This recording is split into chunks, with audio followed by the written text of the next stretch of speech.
नमस्कार शेतकरी मित्रांनो, सर्वप्रथम सगळ्यांना जय शिवराय।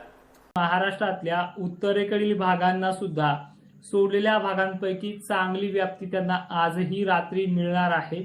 त्याचबरोबर पूर्व विदर्भात सुद्धा चांगली जोरदार अतिवृष्टीसारखी बॅटिंग बऱ्याच भागांमध्ये चालू आहे। ज्या भागांना अत्यंत परेशान केलं होतं त्या भागात सुद्धा चालू आहे। सगळ्यात महत्त्वाचा घटक जो आहे मान्सूनचा, ती म्हणजे गरमी, आणि त्या गरमीची लेवल ही विदर्भाला, पूर्व विदर्भाच्या भागांना चांगली मिळाली। त्यामुळे सोडलेल्या भागांपैकी लोणारमधले काही भाग त्यांनी चांगल्या पद्धतीने कव्हर केलेत। त्याचबरोबर बीडची जी काही कंडिशन आहे, अहिल्यानगरची जी काही कंडिशन आहे, त्याचबरोबर पुणे नाशिक क्षेत्राची जी काही कंडिशन्स आहेत, त्याचबरोबर सांगली सोलापूर, त्या देखील बाबतीत चांगल्या पद्धतीने तो वर्कआउट करणार आहे, याबाबतही बोलूयात। आणि विशेष म्हणजे आजची जी काही रात्र असेल ती हिंगणघाट, नागपूर, अमरावती आणि यवतमाळ, त्याचबरोबर वाशिमच्या पूर्व, नांदेडच्या उत्तर भागांना अत्यंत पोषक, जिथे जिथे गरमी अशी कडाक्याची असेल या भागांना तो घेतल्याशिवाय राहणार नाही, अशी परिस्थिती तिथे उद्भवलेली आहे। त्यामुळे काळजी करू नका। हा भाग देखील आज व्याप्तीच्या रडावरती 80% म्हणजे 80% एवढी त्याची व्याप्ती बनलेली आहे। विषय राहिला आहे नाशिकचा, जळगावचा, छत्रपती संभाजीनगरचा। मी प्रत्येक जिल्ह्याकडे येतोय, ह्या जिल्ह्यांचं नाव घेतलं तर त्यामध्ये लवकर घेणार नाही, पण काळजी करू नका। नाशिक जिल्ह्यामध्ये सुद्धा निफाडच्या काही भागांमध्ये वातावरण हे सक्रिय झाले। निफाडच्या दक्षिण साईडला चालू आहे, शिर्डीच्या सुद्धा उत्तरेकडील भागांना चालू आहे, आणि प्रत्येक जिल्ह्यामध्ये काही प्रमाणात का होईना त्यांनी घेतलं आहे। काही ठिकाणी 50-60% घेतले, काही ठिकाणी 70 ते 80 घेतले, आणि जो काही जालन्याची जी काही एकंदरीत टक्केवारी आहे ती 75 ते 80% पूर्ण झाली आहे। फक्त 20% अशी गाव आहे, जसे की रांजणी परिसरामध्ये, घनसावंगीच्या उत्तरेकडील काही भागांना, त्याचबरोबर हसनाबाद, खडकी जे काही परिसर आहेत या भागांना काय दिलासा असणार आहे याबाबत देखील बोलणार आहोत। आणि त्याचबरोबर आज शिरूर तालुक्यामध्ये सुद्धा चांगली बॅटिंग बीड जिल्ह्यामध्ये केली आहे। वडवणीच्या सुद्धा आणि बीडच्या काही मध्य भागात चांगली बॅटिंग केली आहे। मग ह्या पुढच्या 2-3 दिवसांमध्ये काय चित्र होणार आहे एक्झॅक्टली त्याबद्दल बोलूयात। पण दक्षिण महाराष्ट्र आणि पश्चिम महाराष्ट्रासाठी मान्सून बाबत जी भूमिका आहे ती आता लक्षपूर्वक ऐका, मग आपण संपूर्ण जिल्ह्याच्या अंदाजाकडे वळूयात। सगळ्यात महत्त्वाचे अजून एक सांगतो की बऱ्याच शेतकऱ्यांना माझे अंदाज आवडतात, पण ते लाईकच्या माध्यमातून कळतं की 2000 शेतकऱ्यांना ते आवडतात। तर तुम्हाला माझे अंदाज आवडत असतील तर लाईक करा, कारण की बऱ्याच शेतकऱ्यांपर्यंत ते मेसेज पोहोचतो। जेव्हा जेव्हा मान्सून आलाय तेव्हा तेव्हा ह्युमिडिटीची जी काही लेवल आहे ती सातारा, पुणे ग्रामीण भाग, सांगली ग्रामीण भाग, सांगली जिल्हा, सातारा जिल्हा, त्याचबरोबर सोलापूर, पंढरपूर आणि बीड भागामध्ये, तसेच दक्षिण महाराष्ट्रामध्ये पाण्याच्या थेंबाची जाडी कमी राहिली, हे 2 दिवसापूर्वी बघितलंय। पण आता इथून पुढे गरमीचे लेवल्स वाढणार आहेत, वाऱ्याची तीव्रता आहे, पण घाबरण्यासारखं काम नाहीये। उद्याची 27 तारीख सुद्धा अहिल्यानगरमध्ये सोडलेल्या भागांमधल्या काही भागांना 100% व्याप्ती उद्याही नाहीये, पण सोडलेल्या भागांपैकी काही गावांना तो उद्या कव्हर करणार आहे। उद्याची संध्याकाळची दिवस मावळताची वेळ असू शकते। त्याचबरोबर अकोला, अमरावती, वर्धा, चंद्रपूर, गोंदिया यांना उद्याही आहे। सलग 4 दिवस यांना पाणी चांगलं असणार आहे, पण पाणी चांगला पडल्याशिवाय इथे पेरणी करू नका, हा सल्ला असेल। उद्या सांगलीमध्ये पावसाची सुरुवात होते 27 तारखेला। तो पाऊस कोल्हापूरला बऱ्यापैकी असणार आहे आणि सांगलीमध्ये असणार आहे। 100% व्याप्ती नाही, हे लक्षात घ्या। चांगली ओल झाल्याशिवाय पेरणी करू नका। त्याचबरोबर येणारी जी काही ही उद्याची 27 तारीख आहे, नांदेड, माहूरगड परिसर, ठीक आहे, इथे काही भाग सोडले, त्यामधल्या काही भागांना तो कव्हर अप करणार आहे आणि चांगल्या पद्धतीची व्याप्ती देखील तो देणार आहे। त्यानंतर नाशिक जिल्ह्यामध्ये सुद्धा उद्या स्थानिक लेवलला का होईना मोजक्याच ठिकाणी पाणी आहे, पण काळजी करण्यासारखं नाहीये। त्याचबरोबर जळगाव जिल्ह्यामधल्या काही बऱ्याच भागांना उद्या पाणी चांगलं होणार आहे, आणि हिंगोलीमध्ये राहिलेले भाग हे 27 तारखेला बऱ्यापैकी वर्कआउट करतील। जालन्यातही अनेक ठिकाणी स्थानिक लेवलला हा पाऊस चांगल्या पद्धतीनं सुरुवात करणार आहे। 27 तारखेबद्दल तुम्ही समजून घेतलंय। आता वळूयात 28 तारखेला, म्हणजे रविवारच्या दिवशी, परवाच्या दिवशी 28 तारखेला बीड जिल्ह्यामध्ये धारूर, केज, अंबाजोगाई, माजल, सुंबा पट्टा, धाराशिवचे भूम, परांडा अनेक भाग हे 28 तारखेच्या रडारवरती येतात। अहिल्यानगरमध्ये सुद्धा जे श्रीगोंदा परिसर आहे, सारोळा कासार परिसर आहे, सारोळा कासार 2 दिवसाच्या व्याप्तीमध्ये पूर्ण होईल।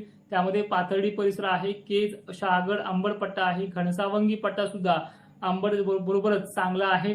आणि विशेषतः ही माहिती तुम्ही इतरही शेतकऱ्यांपर्यंत पोहोचण्याचं काम करा. 2 वर्षापासून या चॅनलवरती काम करतोय, तर ह्या चॅनलचे 100K सबस्क्रायबर पूर्ण करण्याचे मी आज वैयक्तिक तुम्हाला बोलतो आहे, ते आपल्याला करायचे आहेत.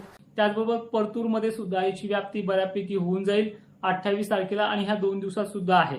ठीक आहे. त्याच्यामध्ये अहिल्यानगर मधला सगळ्यात प्रामुख्याने भाग घेतला जाईल. Vadigodi circle, Ambad circle, Paithan circle हा देखील बरा आहे. त्याचबरोबर बीडचा उत्तरेकडील आणि दक्षिणेकडील भाग बरा राहील. पूर्व भागात देखील माजलगाव पट्टे हे 27ला काही प्रमाणात आणि 28ला अत्यंत चांगल्या पद्धतीनं सुरुवात करणार आहे. मात्र अकोला, अमरावती, नागपूर, चंद्रपूर या भागाची जवळपास 80% जी काही रेंज आहे ती कायम राहील. त्यामुळे ह्या उद्याच्या तारखेपर्यंत इथे एकही भाग राहील अशी शक्यता दिसत नाही. राहतीलच अशी शक्यता दिसतच नाहीये. त्यामुळे जरी राहिले तर ह्या रविवारच्या पावसामध्ये ते कव्हर होतील. पण अकोला, अमरावती, चंद्रपूरला 28 ते 29 तारखेपर्यंत अतिवृष्टी सदृश्य हा पाऊस सक्रिय होण्याचा अंदाज आहे आणि ही चांगली तारीख असणार आहे. त्याचबरोबर नांदेड जिल्ह्याला पुन्हा रविवारची तारीख अत्यंत पोषक असणार आहे.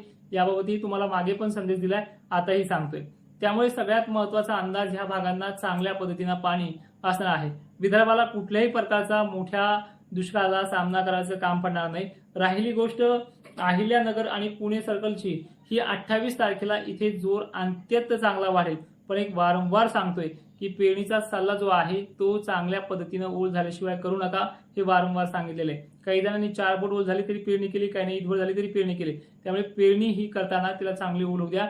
वेळ लागतो हे मान्य आहे, पण वेळेच्याही अगोदर जवळपास 30 तारखेच्या अगोदर हा महाराष्ट्र कव्हर होऊन जाईल. ठीक आहे. आणि तुम्हाला त्याही व्हिडिओ सांगितले की जवळपास मान्सून हा संपूर्ण राज्याला कव्हर करण्यासाठी 5-6 दिवसाचा कालावधी लागतोय. पाऊस 22 तारखेला दुपारनंतर आलाय. त्याचबरोबर 23-24 पासून पडायला सुरुवात केली. आज 26 आहे. 27-28 पर्यंत अनेक भाग तो व्यापला जाईल. बीडच्या सुद्धा अनेक भागामध्ये त्याची प्रभाव चांगला चालू आहे. त्याचबरोबर आता पुन्हा मी 27 तारखेबद्दल येतोय आणि 27 तारखेला सर्वाधिक जास्त व्याप्ती असणारा जो काही भाग असेल तो भाग म्हणजे अकोला, अमरावती, नागपूर, चंद्रपूर, अकोला, बुलढाणा जिल्हा. 28 तारखेबद्दल सांगायचं म्हटलं तर रविवारी नाशिक जिल्ह्यामध्ये प्रभाव पडायला सुरुवात होईल. वाऱ्याचा जोर जास्त असेल आणि अनेक ठिकाणी दमदार पावसाला सुरुवात होईल. यामध्ये प्रामुख्याने मालेगाव, नांदगाव, येवला याचा भागाचा समावेश असा आहे. वैजापूर, छत्रपती संभाजीनगर, कन्नड, सिल्लोड आणि त्याचबरोबर बदनापूर, जालना या भागाचा समावेश जास्त आहे.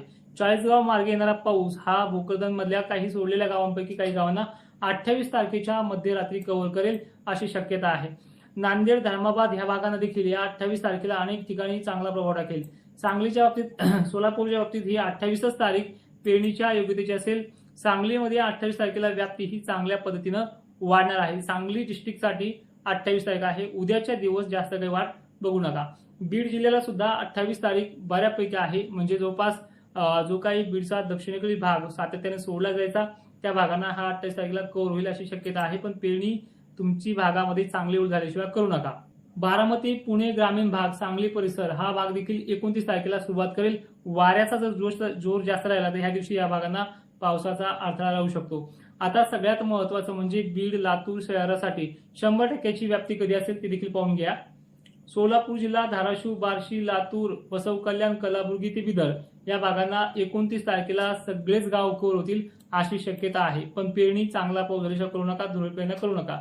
बीडचा अंबाजोगाई, परळी, गंगाखेड, अहमदपूर, लातूर, शिरूर, अंतपाल, नांदेड पट्टा आणि परभणी, याचबरोबर अंबड, घनसावंगी, त्याचबरोबर वाशिम, हिंगोली, पुसद, डिग्रज, वसमत हा देखील परिसर 29 तारखेच्या मध्यरात्रीपर्यंत पूर्ण कव्हर होईल. त्याचबरोबर याचा शहागडचा आणि या भागाचा देखील समावेश आहे. तो म्हणजे बीड दक्षिण भाग, उत्तर भाग आणि पूर्व भाग या चारही भागाच्या विभागामध्ये चांगल्या पद्धतीनं समावेश आहे.